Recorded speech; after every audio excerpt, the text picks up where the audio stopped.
boa noite a todos, os meus irmãos encarnados e os desencarnados que aqui estão também. Boa noite a eles, boa noite aos internautas que nos veem. Nós estamos mais uma vez aqui reunidos em nome de Jesus e todas as vezes que nós assim o fazemos, nós sentimos a presença do Mestre querido entre nós. Assim como nós sabemos que esses amigos que aqui estão ocupando cadeiras que algumas vezes nós pensamos que não estão ocupadas, vêm nos visitar, vêm nos ajudar, vêm nos proteger. Então vamos aproveitar esses instantes em que aqui estamos. Vamos aproveitar para relaxar o nosso corpo físico. Vamos relaxando o nosso pescoço. Vamos respirando profundamente.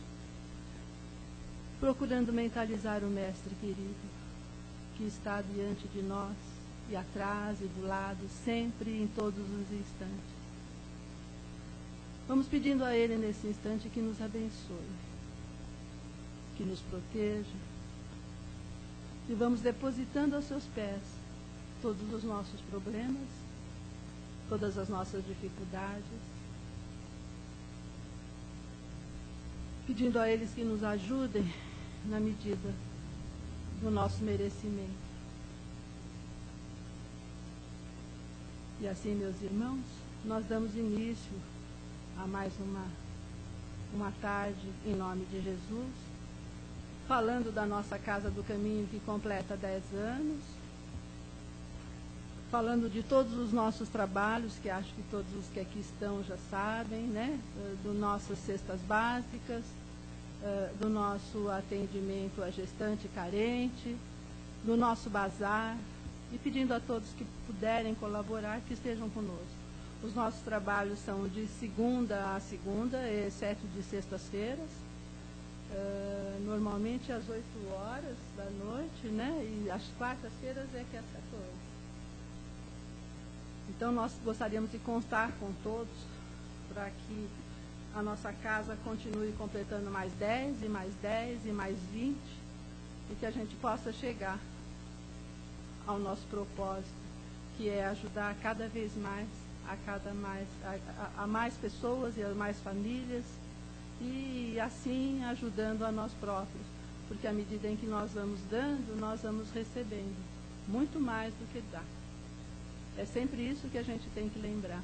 E aproveitando que a gente está aqui no Natal, e esse clima de amor que invade a todos, e deveria ser assim durante todos os dias da nossa vida, e infelizmente não é, vamos emitir todo esse amor, toda essa bondade, todo esse carinho, fazendo uma força para que seja durante todo o ano, durante toda a nossa vida.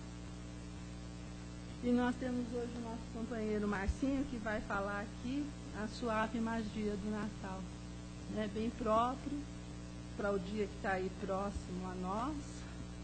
E enquanto ele estiver aqui falando, vamos aproveitar para aprender, porque ele fala e algumas coisas são ditas aos nossos ouvidos.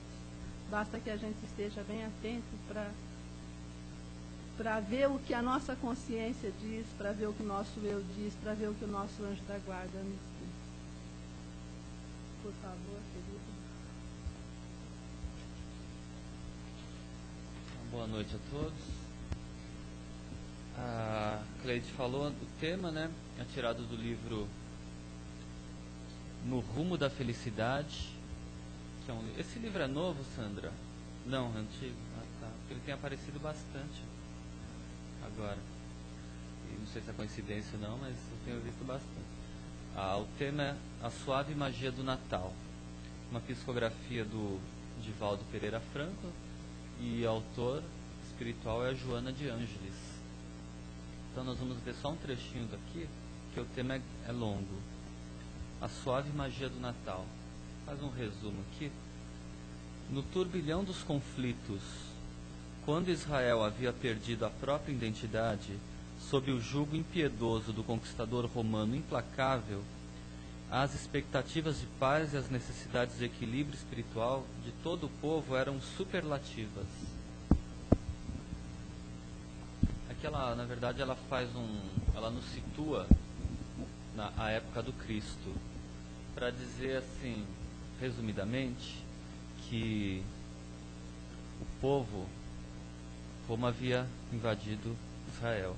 Então o povo de Israel estava muito assim sofrido, revoltado, se sentindo mal. Então o clima era um dos piores possíveis, de revolta, queriam a liberdade, que era sempre prometida, né? Desde muitos séculos. E naquela época Roma havia invadido e estava ali oprimindo o povo. Então tanto o pessoal de Roma, naquela atitude opressora, como diz o outro livro ali, que está com a Sandra, depois a gente mostra, né? Tanto, é bem parecido os dois temas até, né? Esse é novo, o amor como solução, também do Divaldo, pelo espírito de Joana de Ângeles. Então, um dos últimos temas é bem parecido também, a mesma ideia, para mostrar como era o clima quando Jesus chegou. De um lado os opressores, que também não estavam assim com aquela paz interior, que estavam vivendo oprimindo, explorando o povo, se aproveitando. E o povo de Israel extremamente revoltado, querendo que alguém viesse para libertá-los. E nesse clima é que vem à Terra, reencarna Jesus. É o tema de Natal, a suave magia do Natal. Justamente para nos lembrar até por que fica esse clima bom de Natal, né? É um clima assim,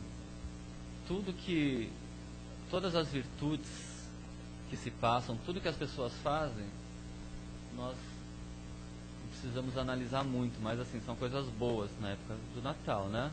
Sentimentos bons, confraternização, fraternidade, as pessoas auxiliam mais, estão mais abertas ao auxílio ao próximo, mais abertas ao amor, enfim, todas as coisas boas, virtudes. E por que isso? Porque é inspirado por Jesus. Nós comemoramos o aniversário de Jesus, a vinda do Cristo à Terra. Então isso é para nós refletirmos um pouco como cada pessoa, cada um de nós, né, cada situação inspira, né, às vezes nós mesmos, uma pessoa inspira muitas coisas, não é verdade? Então assim, toda essa inspiração boa que vem do Natal, ela parte de Jesus, dos seus exemplos.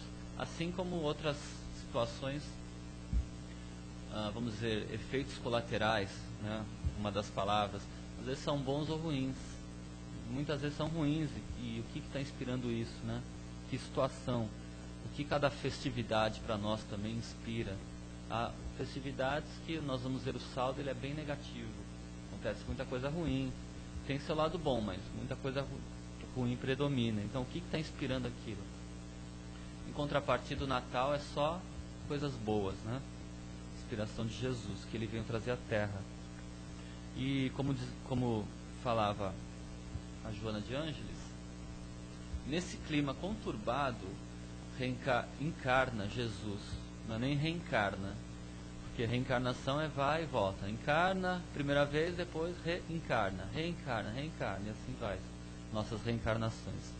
No caso de Jesus, conforme a palavra do Emmanuel, por exemplo, Emmanuel diz que Jesus, como governador do planeta Terra, encarnou somente uma vez no planeta. Essa é a palavra do Emmanuel. E já veio fazer tudo o que ele fez, né? E nós lembramos a passagem do Cristo na Terra, desde o seu nascimento, quando, segundo está no Novo Testamento, os evangelistas contaram,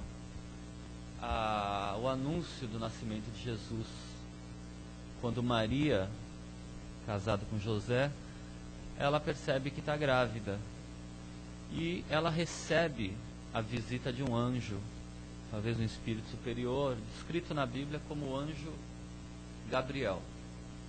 E ele vem dizer para ela, olha, fica tranquila que o seu filho é um enviado de Deus, um enviado do Altíssimo, você vai receber um filho de luz que vem na terra para a redenção de muitos. Será a pessoa que vai redimir muitas pessoas com essa missão. Então não era qualquer um que estava vindo. E já tranquiliza Maria. E Maria assim responde aquela frase célebre, né? Uma das frases famosas de Maria, que é um exemplo para nós também, que ela diz: cumpra-se na serva a vontade do Senhor. Então ela se abre assim, ela diz: cumpra-se em mim a vontade do Pai, de Deus. Ela não pede nada, nem escolhe, nem nada. É um pouco do que Jesus ensinou a orar, né? Seja feita a tua vontade, não a nossa. Então Maria já fala assim: cumpra-se em mim a vontade do Senhor. É um exemplo para nós também, né? Nem sempre nós podemos falar isso no dia a dia, nas circunstâncias. Muitas vezes nós não aceitamos as coisas, queremos do nosso jeito e por aí vai. Mas vale ali o exemplo de Maria, que espírito superior que diz, né? Cumpra-se em nós a tua vontade. Então para nós também é válido. E Jesus cresce, e pouco se fala de Jesus na fase infantil.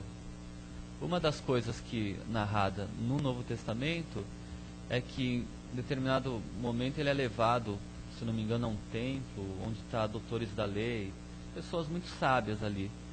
E esses doutores da lei, eles se surpreendem com a sabedoria daquela criança. Porque Jesus, assim, criança, ele dá profundos ensinamentos, lições de moral para aqueles sábios ali. E eles se surpreendem realmente com a inteligência. Mas a missão de Jesus mesmo, pelo menos na vida pública, que é o que ficou para nós, ela inicia-se aos 30 anos. Né? Se eu me equivocar com alguma coisa, vocês ajudam. Mas ela aparece aos 30 anos, quando Jesus sai a pregar nas praças públicas, reúne os apóstolos. E uma das primeiras citações de Jesus é quando ele encontra com João Batista, profeta que era muito respeitado, muitíssimo respeitado e admirado. Era um profeta reconhecido.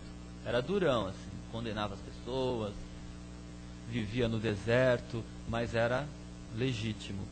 E ele diz: está vindo aí um que é muito maior do que eu não sou digno de amarrar a cordão das sandálias dele. E é quando ele recebe Jesus e batiza Jesus na água. E assim começa a vida pública de Jesus, segundo as narrativas, né? E Jesus sai e já passa ali e reúne os apóstolos. Encontra Pedro, um pescador, João também, né? Um pescador, e fala: segue-me. Você vai passar a ser um pescador de homens, pescador de almas. E já reúne Pedro, João e assim vai até chegar aos 12 apóstolos. E começa a sua missão. E uma das mais notáveis passagens de Jesus, em algum dos evangelhos é a primeira, assim, que aparece, é o famoso Sermão da Montanha. Aquele sermão que, segundo o Gandhi comentou, né? Gandhi disse assim, que se por acaso perdesse, se perdesse todas as coisas do Evangelho sobre Jesus e conservasse pelo menos o Sermão da Montanha, nada estaria perdido. Porque toda a doutrina de Jesus, a lição, o ensinamento moral, está contido ali. Realmente, o Sermão da Montanha, né, nós podemos ler no Novo Testamento mesmo. Não sei se está nos 4 evangelhos, não parei para estudar, mas está pelo menos em alguns, e é um sermão de tirar o fôlego, porque ali Jesus descreve um código moral, de ética assim, muito superior a qualquer outro que tenha vindo, antes ou depois.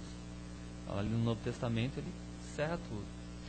E ali ele ensina, por exemplo, muitas coisas, né? A lição da indulgência. Ele fala assim: não julgueis para não seres julgados, porque com o juízo que julgardes, sereis julgados também a vós, vos julgarão também. Ou seja, né, não condene, porque se você é uma pessoa que condena os outros, cobra demais, quando chegar na sua fraqueza, nós todos temos, as pessoas vão chegar com o mesmo rigor. Outros até, né? Pode não ser o mesmo, mas... Então, em vez de condenar muito, julgar, ser duro, seja misericordioso. A justiça com indulgência, com misericórdia. Porque Jesus também fala, eu não me recordo se está tudo no Sermão da Montanha, mas sede misericordiosos, né? Bem-aventurados os misericordiosos, é do Sermão da Montanha, porque alcançarão misericórdia. Então ele diz o porquê até da recomendação, né?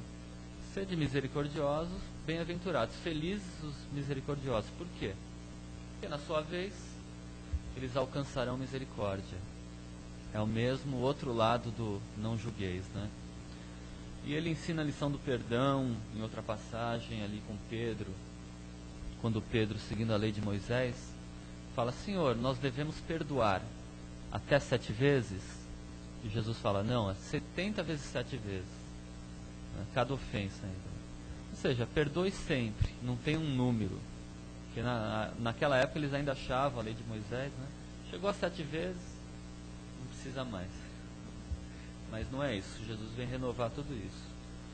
Jesus apresenta a Deus como um pai, não aquele Deus só de justiça, mas um pai de amor, justiça com misericórdia, né? E ele renova muitos consolos.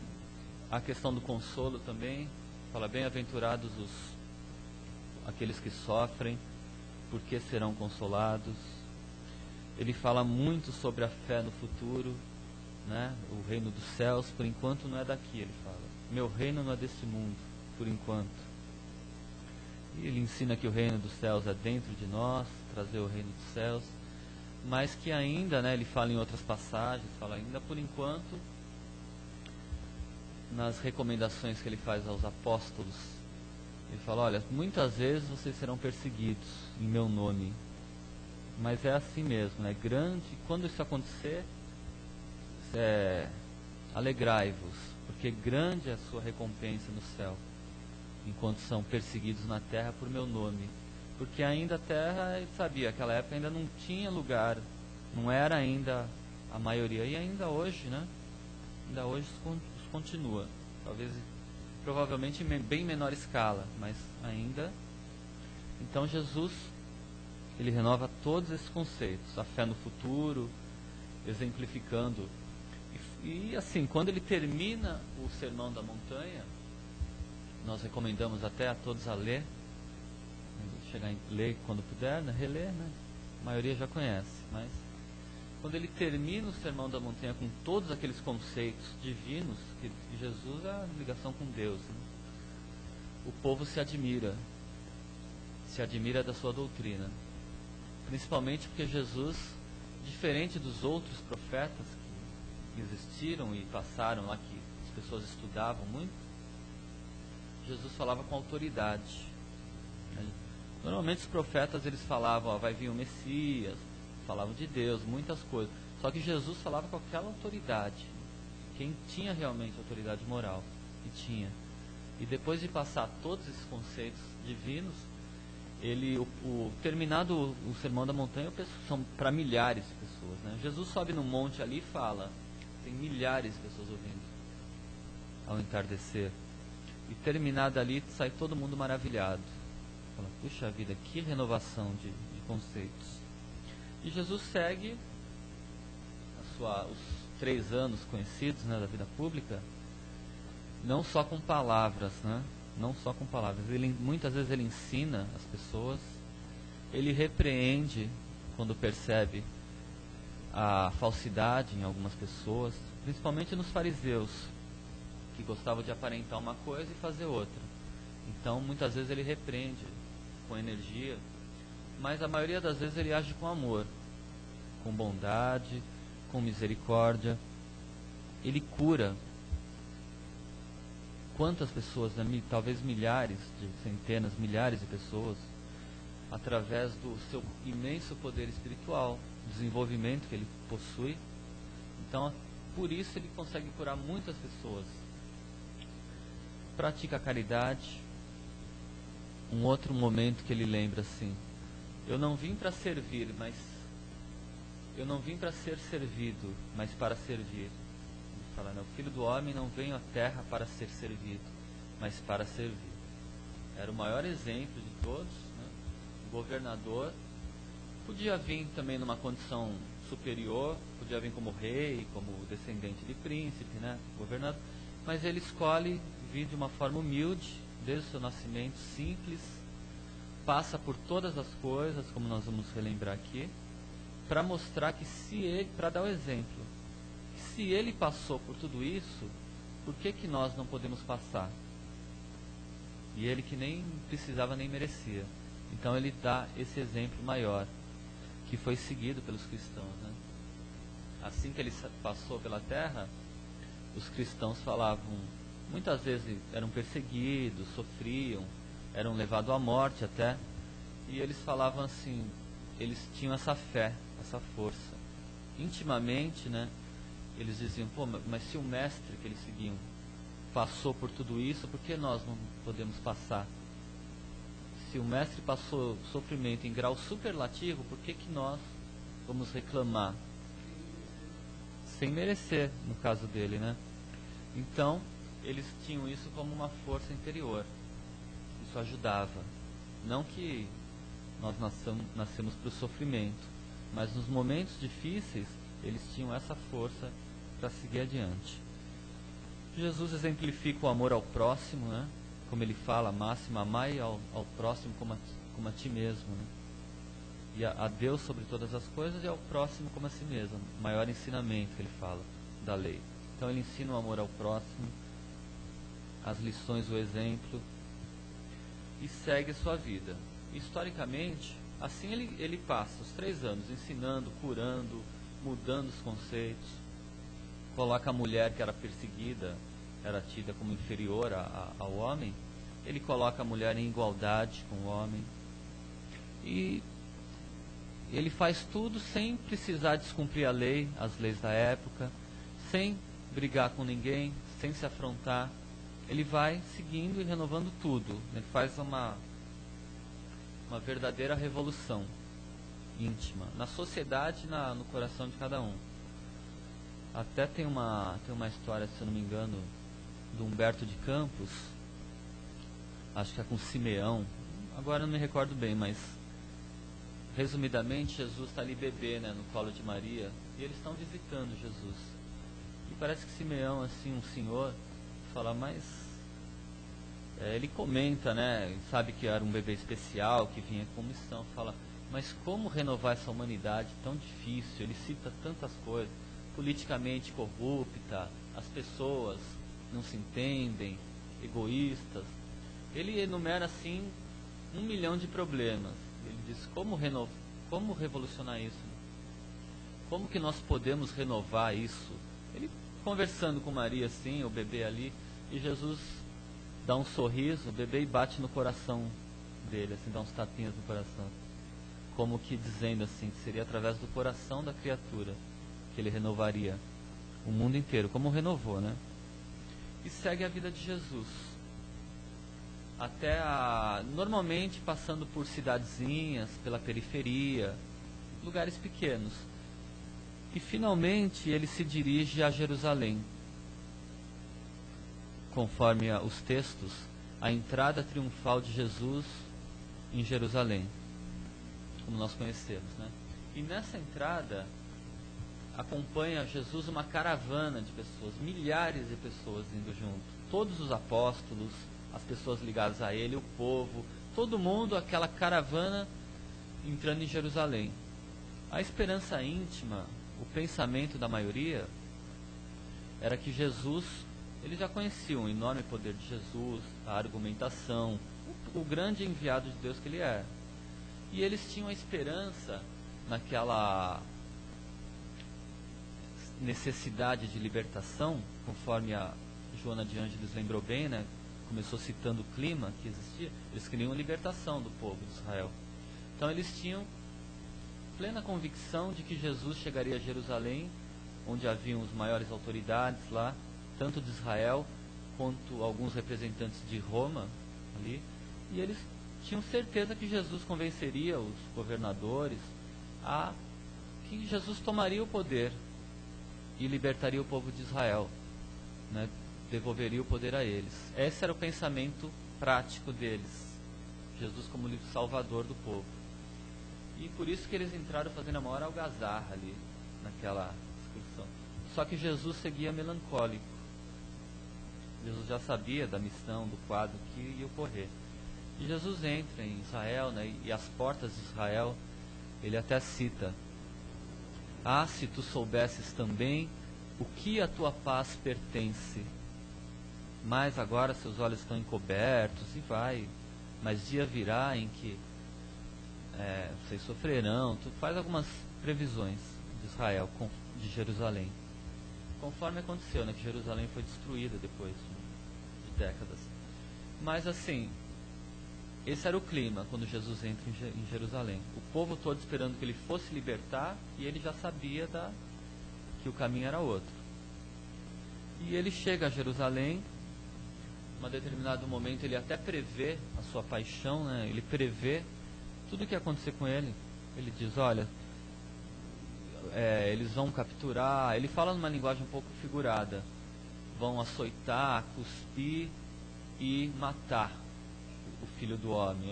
Fala alguma coisa assim: mas ao terceiro dia ele ressuscitará. Ele já prevê. Só que os apóstolos, quando ele fala isso aos apóstolos, eles não entendem, não compreendem que estavam falando, que Jesus estava falando de si próprio, né? Eles realmente não entendem o que Jesus fala, mas ele fala. E em Jerusalém acontecem algumas coisas também, mas principalmente um pouco antes de ser traído, como ele foi, acontece que Jesus também faz aquele discurso famoso, reúne os apóstolos ali, um pouco antes de ser traído, e faz diversas previsões e recomendações aos apóstolos, porque eles deveriam levar o cristianismo, né, a palavra do Cristo, para frente, deveriam manter. E ele prevê muitas coisas, que eles seriam perseguidos, que seria difícil, mas que Jesus estaria com cada um de seus seguidores, até o cumprimento de todas as suas promessas. Isso até hoje, né? Até hoje continua.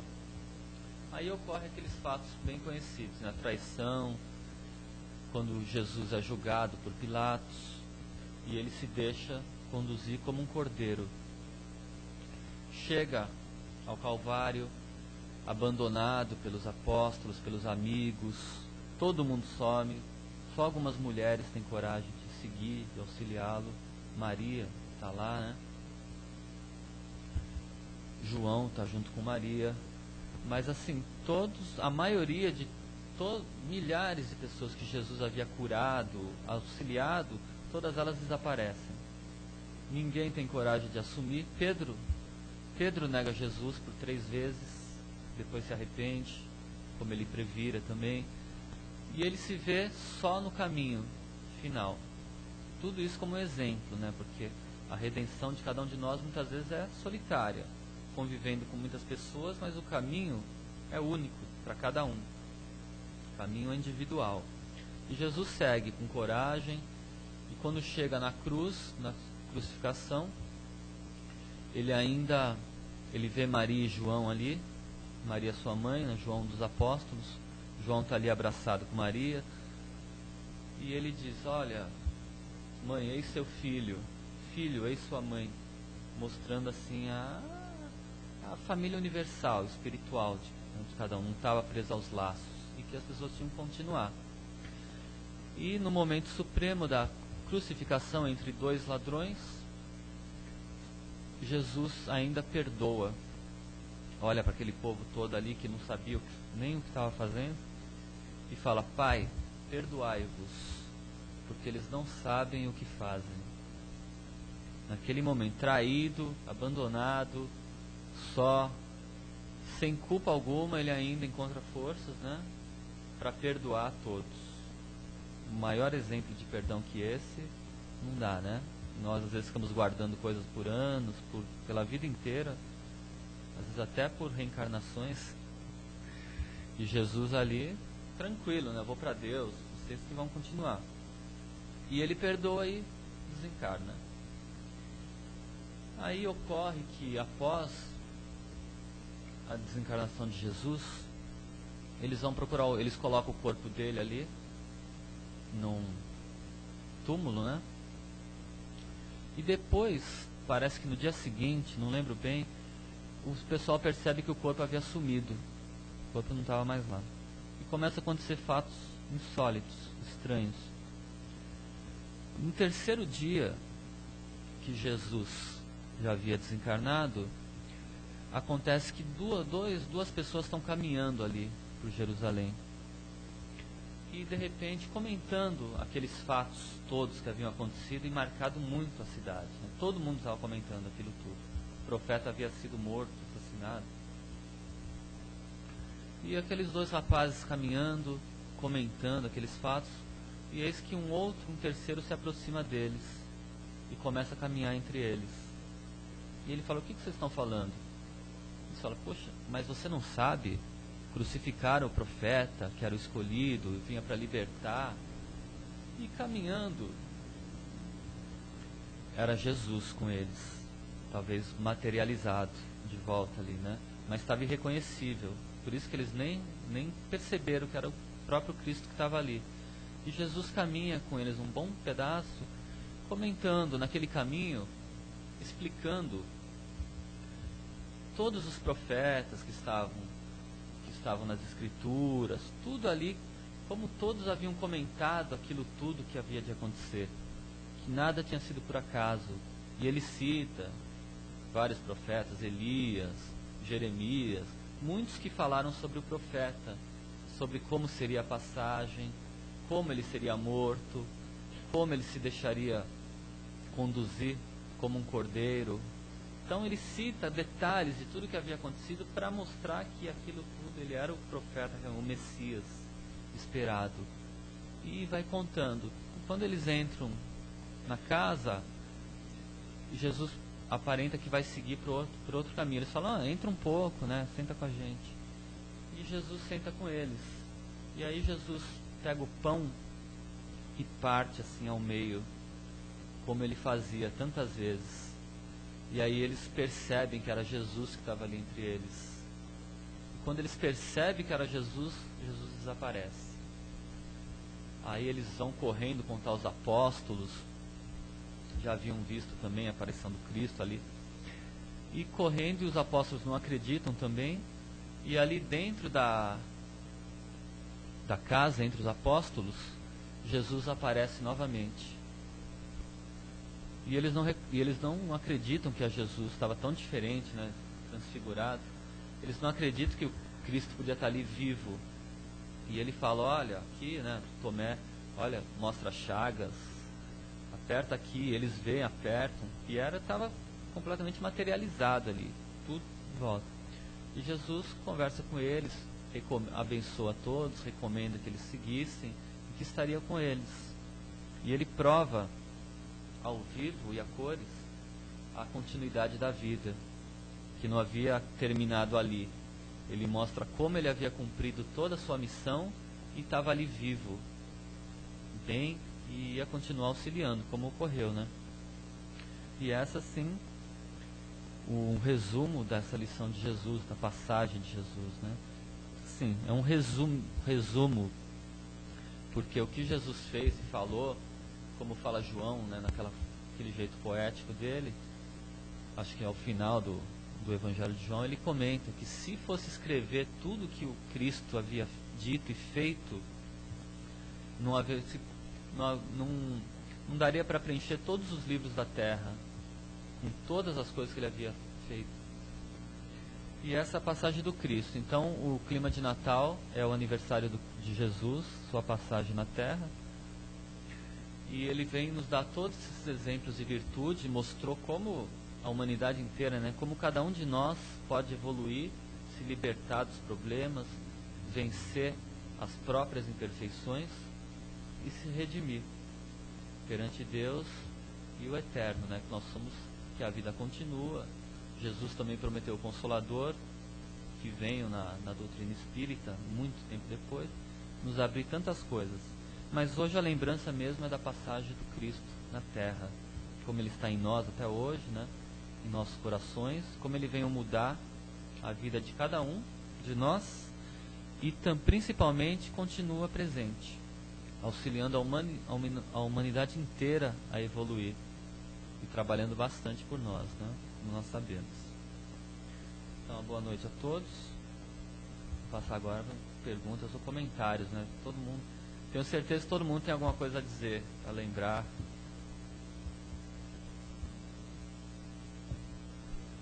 Se alguém tiver alguma pergunta, pois não, Paulo.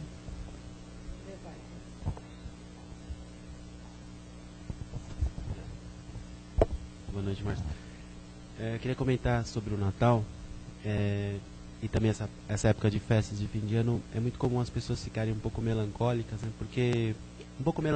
né? Por conta de que é vendido assim um modelo muito idealizado, né, de uma família, e nem todo mundo tem, né? Fica a lembrança do passado.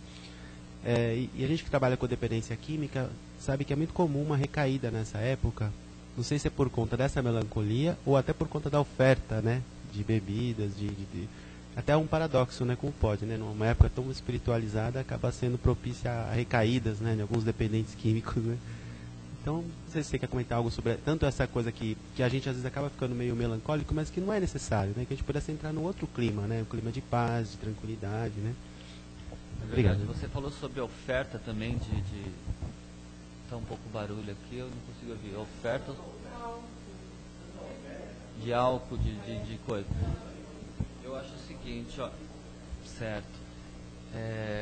Eu acho que a oferta de álcool dessas coisas não é tanto aqui no Natal, como nós falamos no começo, né? A maioria da oferta é a oferta de amor, de fraternidade, talvez em outras festas, mas eu estava vendo uma vez o Dr. Sérgio Felipe falar que ele também trabalha com muita dependência química, depressão, muitos casos assim ele atende, ele é psiquiatra, casos até bem avançados, né? E ele comentou, né? Ele falou que essa época de Natal é muito difícil para muitas pessoas. Não é nem, eu acho que não é exatamente a oferta de álcool, mas é a questão íntima, porque é uma festa, você tem que muitas vezes as famílias, uma pessoa não fala com a outra, você tem brigas, você tem problemas íntimos, profundos, mágoas que se guardam, rancores. E é uma época assim que as pessoas às vezes também não querem estar juntos, são obrigados a estar, ou sentem essa melancolia, essa saudade. Então esses assuntos íntimos vêm à tona, né? As pessoas são convidadas a se confraternizarem, mas nem sempre querem se confraternizar. Às vezes não perdoaram ou não querem, então aquela postura. Então isso que você falou é válido. Talvez essas recaídas sejam um pouco também por causa dessa abertura, né? Essa situação difícil, talvez ela convide a fraqueza da pessoa, então ela parte para uma outra coisa. Mas ele comentou isso. Ele falou, nessa época, exatamente o que você falou. Aumentam a procura para ele. É verdade. É igual dizem assim, quando você vai a um psicólogo, por exemplo, e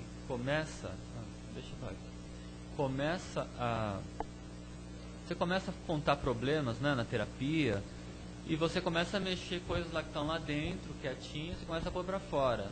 E você sai, às vezes, né, as pessoas saem chorando, então começa a mexer. Então essa época do Natal, ela vai mexer com o coração, com o sentimento.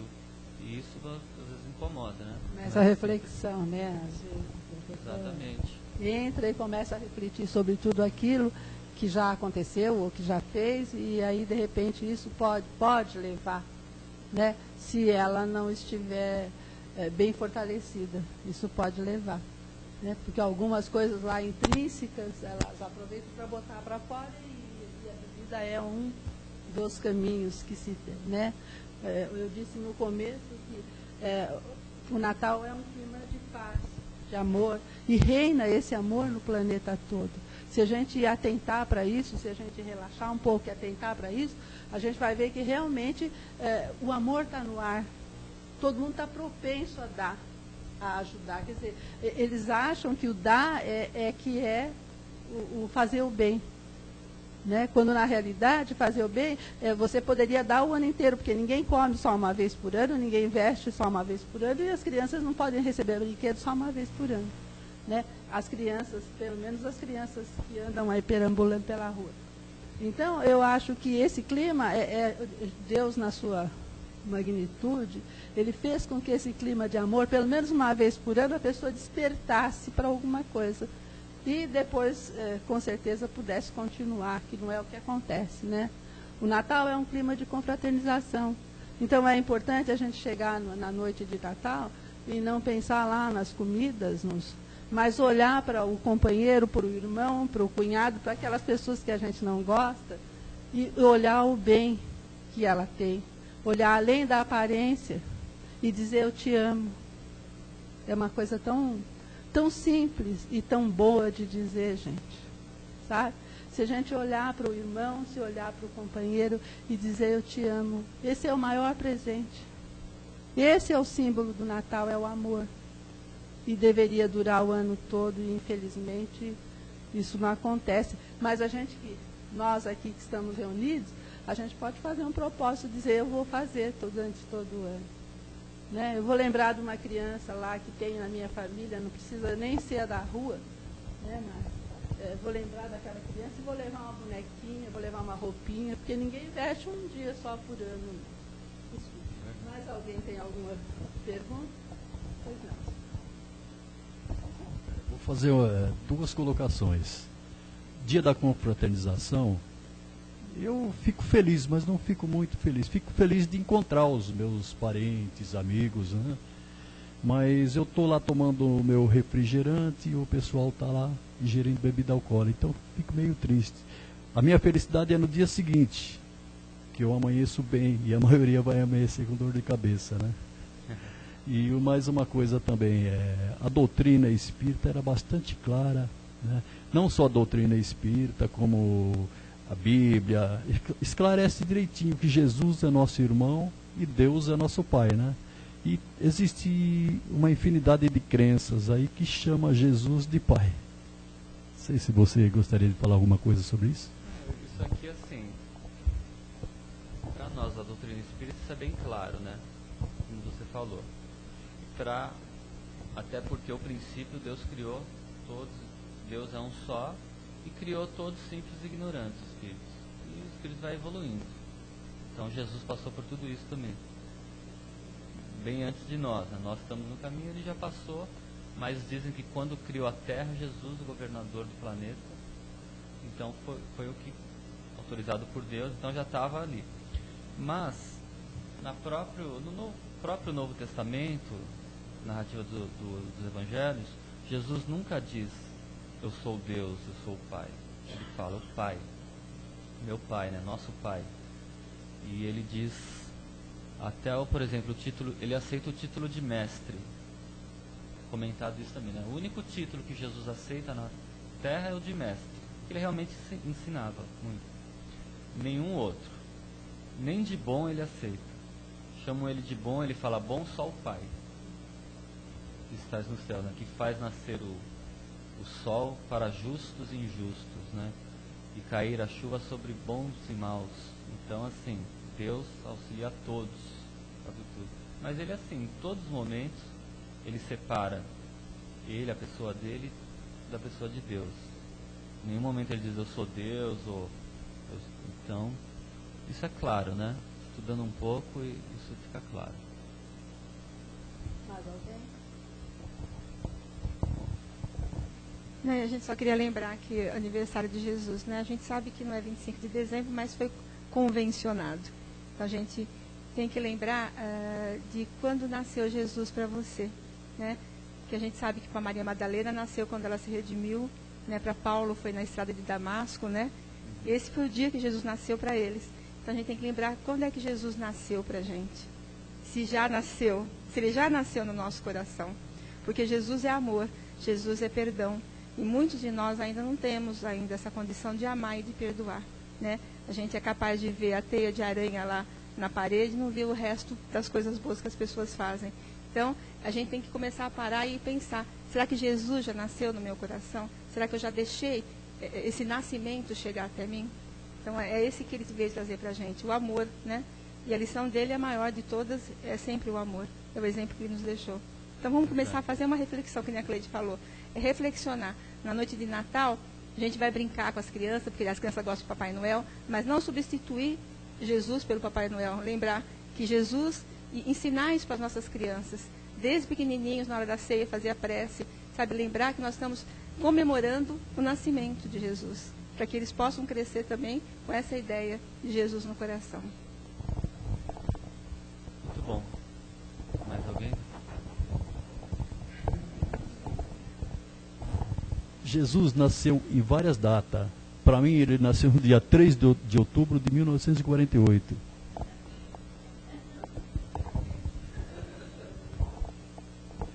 Bom, gente, acho que o tempo da gente, infelizmente, está curto, né? Hoje já passamos um pouquinho. Então, eu agradeço ao Márcio, agradeço a paciência de vocês. Gostaria que, mais uma vez, essa reflexão, né? Deus, na sua misericórdia infinita, fez com que o homem criasse o Natal, o dia de Natal. Embora não seja o nascimento de Jesus, ele fez para que esse clima de amor, esse clima de paz que a gente encontra, pudesse trazer para nós uma reflexão maior, pudesse fazer com que a gente acordasse para alguma coisa maior. Então, vamos lembrar disso, né? Vamos lembrar de que nós temos que refletir, nós temos que amar, nós temos que perdoar, que é tão difícil, né? 7 vezes 7, para nenhuma não dá, quanto mais 7 e não sei mais quanto. Pois é. Então, vamos tentar, pelo menos, né? Eu sei que não é fácil, estou falando particularmente por mim, mas é difícil, mas vamos tentar, a gente tem que tentar, né? Vai cair, vai levantar, mas o importante também é a gente tirar desse cair e levantar as lições que a gente precisa, né? Nós vamos cair, mas nós vamos permanecer e vamos ficar firmes naquilo e falar, não, eu hoje não consegui, mas amanhã eu vou. E se amanhã não der, a gente vai amanhã, no outro amanhã, e um dia a gente chega lá. Tá bom? Então vamos agora novamente fechar os nossos olhos. Respirar profundamente. Vamos aproveitar esses instantes que aqui estamos. Enquanto ouvíamos a palestra, espíritos amigos aqui estavam nos auxiliando, nos amparando. Espíritos, os nossos anjos de guarda, os médicos, uma corrente de amigos espirituais aqui estava, nos atendendo dentro das nossas necessidades. E nesse clima de paz e amor que reina no universo, vamos doar aquilo que nós temos de melhor. Vamos dar, queridos, para podermos receber. Vamos mentalizando a figura meiga de Jesus. E juntos com Ele, vamos até os hospitais. Quantos companheiros nossos estão lá sofrendo, sem nenhuma esperança para esse Natal. Que esses amigos espirituais, que Jesus, esse mestre tão querido, possa colocar a mão sobre a cabeça de cada um. E que a saúde possa lhe voltar, meu Pai, com a sua misericórdia e com o seu amor. Vamos até os asilos, onde tantos velhinhos ali estão abandonados, criaturas que trabalharam, sofreram. Vamos lá, junto com Jesus, levar a alegria, levar o nosso amor. Vamos abraçando esses velhinhos. Vamos continuando junto com Jesus. E vamos até os presídios. Vamos pedindo a Ele que leve amor a esses companheiros nossos que lá estão. Para que eles possam refletir. Para que eles possam sentir todo o nosso amor, todo o nosso carinho.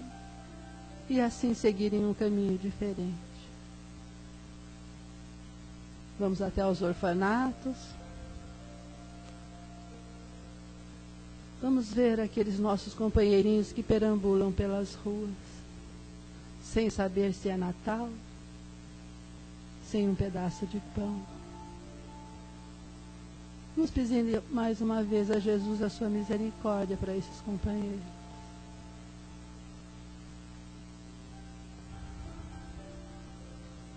Vamos deixando também uma vibração em branco aqui no meio do salão. Pedindo a Jesus que leve aonde se fizer necessário nesse instante.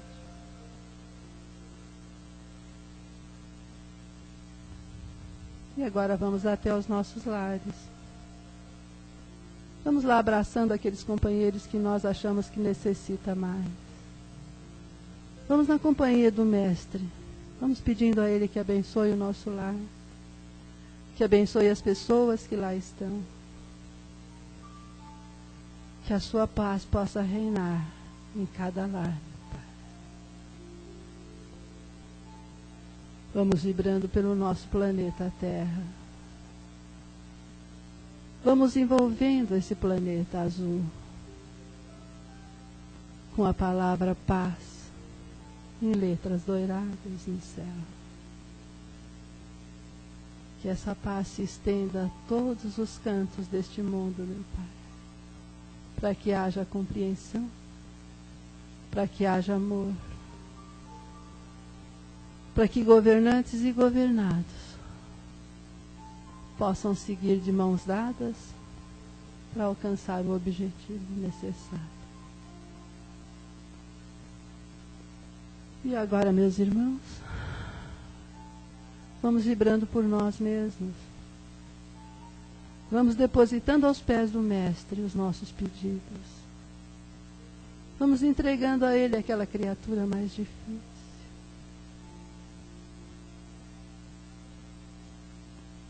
E que a sua paz e o seu amor, Jesus, se espalhem por sobre cada um dos que aqui estão. Graças a Deus.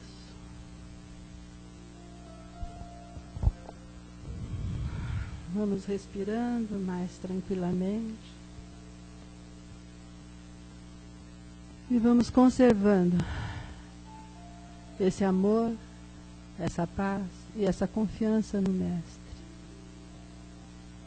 E assim, queridos, nós vamos partindo para a nossa terceira parte do trabalho, que são os passos, pedindo a todos que fiquem em silêncio, que fiquem mentalizando Jesus, para que quando adentrarem a sala de paz, possam receber aquilo que tanto precisam, que tanto necessitam. Obrigado a todos, um Feliz Natal, que Jesus esteja no coração de todos nós, que vocês todos, nós todos que aqui estamos, possamos lembrar do amor que tem que ser espalhado. Vamos fazer esta corrente juntos, todos nós. Vamos abraçar aquela pessoa mais difícil que estiver ao nosso lado. Vamos pedir perdão. Vamos pedir a Jesus força para caminharmos mais um pouco neste planeta. Obrigada, querido.